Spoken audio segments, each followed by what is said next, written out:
Ang programang ito ay rated PG. Patnubay at gabay ng mga leaders ang kailangan.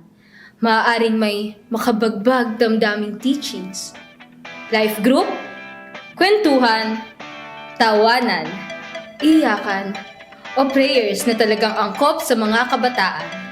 Tanging mga edad 13 hanggang 22 taon ang inaanyayahan.